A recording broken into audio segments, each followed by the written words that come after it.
Assalamualaikum warahmatullahi wabarakatuh. Teman-teman semuanya, saya akan menyampaikan tentang Al-Quran sebagai sumber hukum, keterkaitan, dan relevansi dalam kehidupan modern.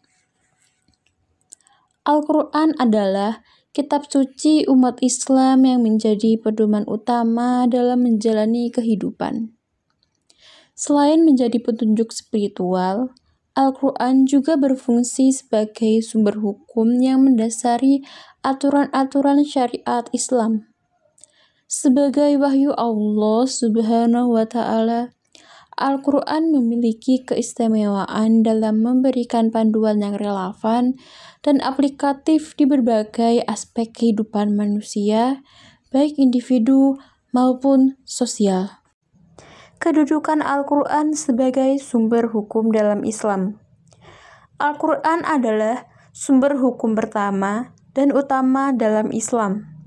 Dalilnya terdapat dalam Al-Quran surat Al-Maidah ayat 44, di mana Allah berfirman, "Barang siapa tidak memutuskan perkara menurut apa yang diturunkan Allah, maka mereka itulah orang-orang kafir."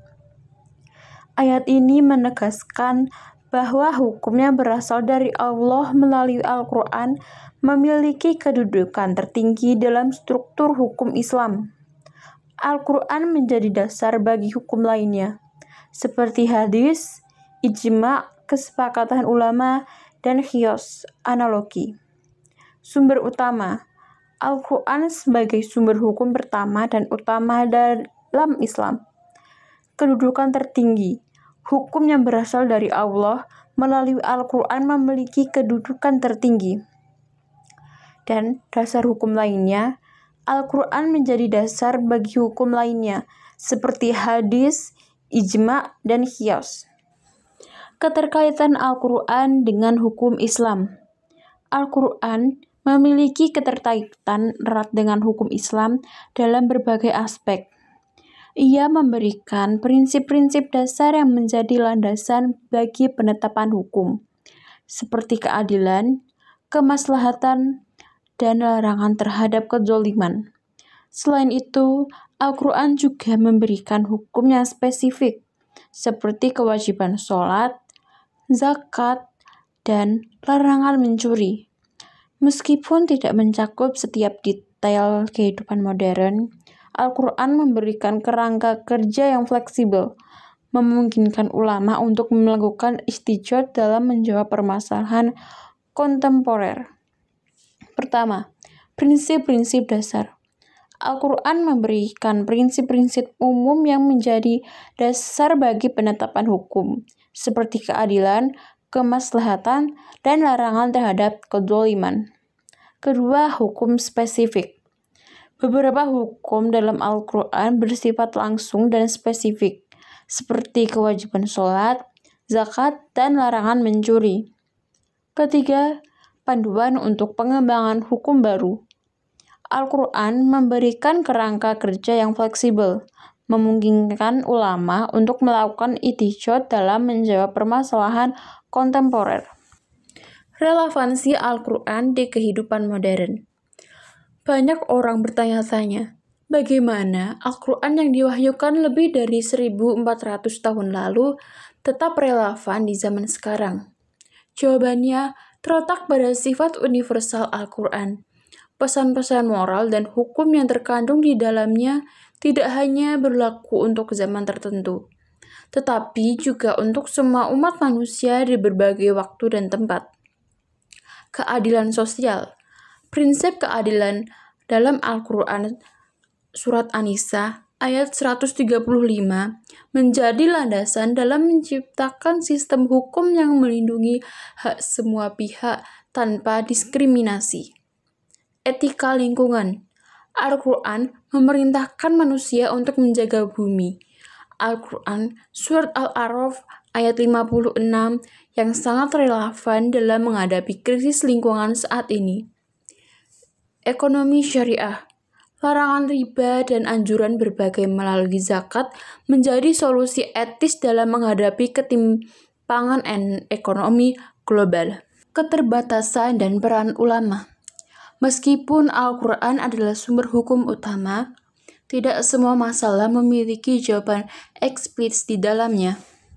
Disinilah peran ulama diperlukan untuk memahami teks Al-Quran secara mendalam dan menghubungkannya dengan konteks zaman.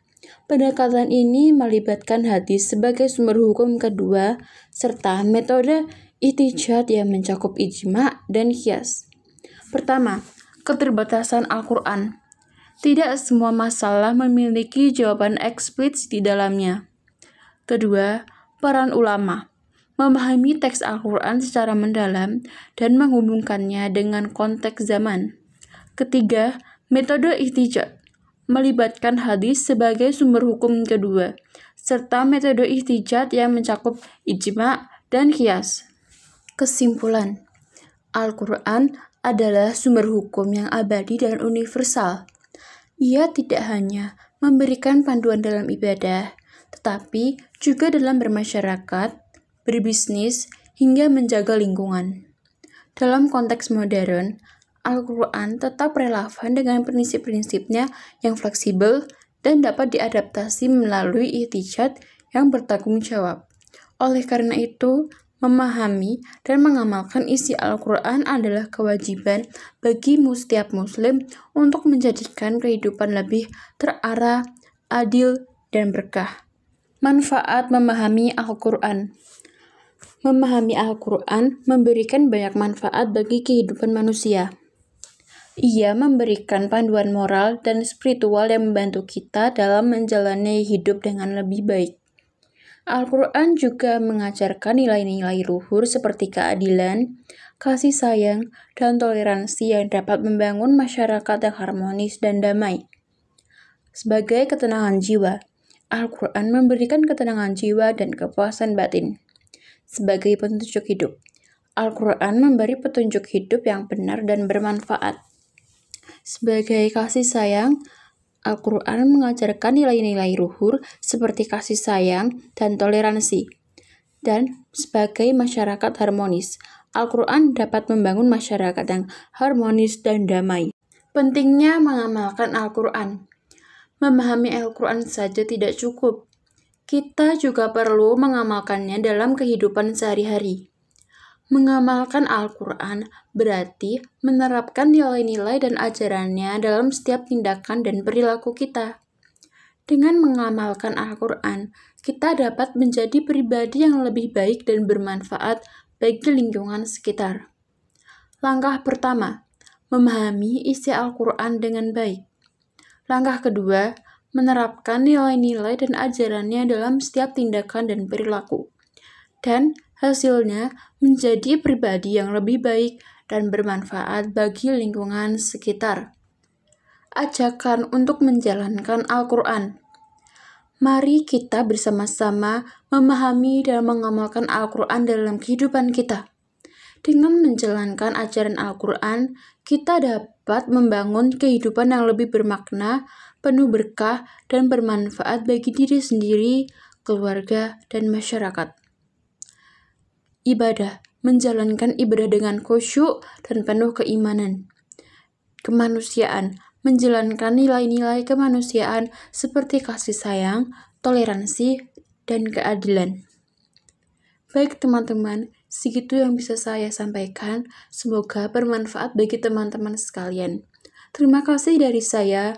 Wassalamualaikum warahmatullahi wabarakatuh.